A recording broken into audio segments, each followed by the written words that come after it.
মিশরের প্রাচীন মানুষ ছবি এঁকে মনের ভাব প্রকাশ করতে শিখেছিল। প্রাচীন মিশরীয়দের তৈরি করা পিরামিডগুলোর ভেতরে পাওয়া গেছে লাইন করে আঁকা ছবি। আবার পিরামিডের ভেতরে পাওয়া গেছে একরকম কাগজ, ওসব কাগজেও অমন সব ছবি আঁকা রয়েছে।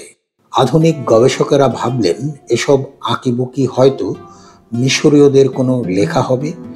এমন ভাবার একটা যৌক্তিক কারণও ছিল, বিশেষ বিশেষ কিছু ছবি সব জায়গাতেই আঁকা ছিল। এ থেকে গবেষকেরা ভাবলেন এগুলো নিশ্চয়ই প্রাচীন মিশরীয়দের বর্ণমালা হবে। ছবি দিয়ে বর্ণমালা, তাই একে বলা হয় চিত্রলিপি। এই বর্ণমালা দিয়েই মিশরের প্রাচীন মানুষেরা লিখেছে। আধুনিককালের মানুষ অনেক চেষ্টায় এই লেখা পড়তে পেরেছে।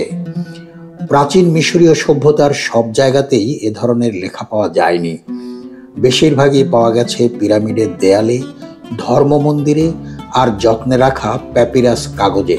মানুষ যখন এসব লেখা পড়তে পেরেছিল তখন দেখেছে বেশিরভাগ ক্ষেত্রে ধর্মের কথা লেখা হয়েছে। আর এ কারণেই গ্রিস দেশের পণ্ডিতেরা তাদের ভাষায় এই চিত্রলিপির নাম দিয়েছেন হায়ারোগ্লিফিক।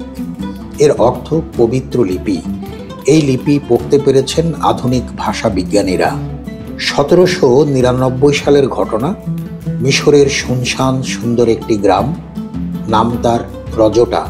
ফ্রান্সের বিখ্যাত সম্রাট নেপোলিয়ন তার সেনাবাহিনী নিয়ে মিশরে এসেছেন। তাঁবু ফেলেছেন এই গ্রামের পাশে। বোসহার্ড নামের এক সেনা বিকেলে হাঁটতে বেরিয়েছেন। সব কিছুতে দারুণ কৌতূহল তাঁর। মিশরের চিত্রলিপির কথা শুনেছেন তিনি, ছবিতে দেখেছেন। ছোট পাহাড়ের উপর হাঁটতে গিয়ে হঠাৎ দেখলেন মাটির ভেতর থেকে একটি কালো পাথরের কিছুটা অংশ বেরিয়ে আছে।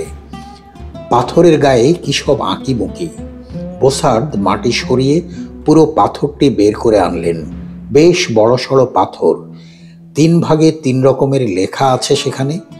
প্রথম ধাপে হায়ারোগ্লিফিক অর্থাৎ চিত্রলিপি, দ্বিতীয় ধাপে পরবর্তী সময়ের মিশরীয় লিপি, আর শেষ ধাপে রয়েছে গ্রিক লিপি। বোসার্ড ধারণা করলেন একই বিষয় হয়তো 3 ভাষায় লেখা হয়েছে। তাহলে তো চিত্রলিপি পড়তে পারা সহজ হয়ে যাবে। বোসার্ড পাথরটি নিয়ে এলেন তাঁবুতে। রোজেটায় পাওয়া পাথরের নাম হয়ে গেল রোজেটা পাথর। পাথরের খবর সম্রাট নেপোলিয়নের কাছেও পৌঁছে গেল। তিনি লেখাসহ পাথরের ভালো কয়েকটি ছবি তোলালেন। সেগুলো পাঠিয়ে দিলেন সে যুগের বিখ্যাত কয়েকজন ভাষা বিজ্ঞানীর কাছে, যারা কঠিন সব ভাষা পড়তে পারেন। তাদের একজন ফ্রান্সের জো ফ্রাঁসোয়া শ্যাম্পেলিয়ঁ। তিনি রজটা পাথরের লেখাগুলো নিয়ে 14 বছর গবেষণা করলেন।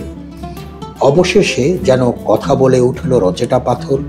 এই প্রথম জানা গেল ছবিগুলো আসলে এক একটি অক্ষর। শ্যাম্পেলিয়ঁর চেষ্টায় এভাবে মিশরের চিত্রলিপি পড়তে পারা সম্ভব হলো। রোজেটা পাথরটি এখন লন্ডনের ব্রিটিশ মিউজিয়ামে রাখা আছে। লিখতে শেখার পরই বইপত্র লেখার মতো অবস্থা আসেনি মিশরীয়দের। প্রথম দিকে তারা তাদের চিন্তাগুলো পিরামিড ও মন্দিরের দেয়ালে লিখে রাখত।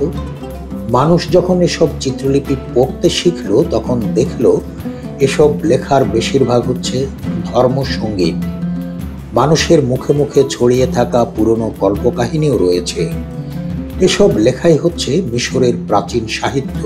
ফারাওদের যুগে এক সময় মিশরীয়রা চমৎকার সব সাহিত্য লিখতে থাকে। শুধু ধর্মীয় বিষয়ই নয়, মজার মজার নানা বিষয়ে তারা লিখত। মিশরীয়দের লেখা অনেক লোককাহিনী ও প্রবাদ খুঁজে পেয়েছেন পণ্ডিতেরা। এ সময়ের অনেক জনপ্রিয় কাহিনী নিয়ে লেখা পাওয়া গেছে।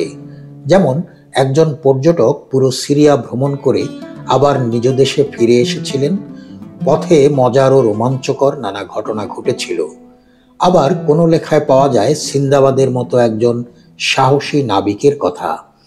এই নাবিকের জাহাজ ডুবেছিল সাগরে। ভয়ঙ্কর অভিজ্ঞতার পর তিনি ফিরে এসেছিলেন। প্রাচীন মিশরীয়দের বেশিরভাগ লেখাই ছিল পদ্যছন্দে। সামান্য কয়েকটি গদ্যে লেখাও পাওয়া যায়। এসব লেখার বেশিরভাগ জায়গা জুড়ে রয়েছে দেবতাদের কথা। মানুষ মারা গেলে যে নতুন জগতে যাবে তার বিবরণ রয়েছে।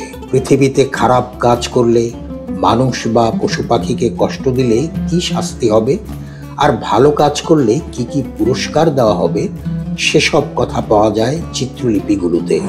পৃথিবীর ইতিহাস, ঐতিহ্য ও নান্দনিক স্থাপত্যকলার নিদর্শন সম্পর্কে জানতে আমাদের চ্যানেলটি সাবস্ক্রাইব করুন।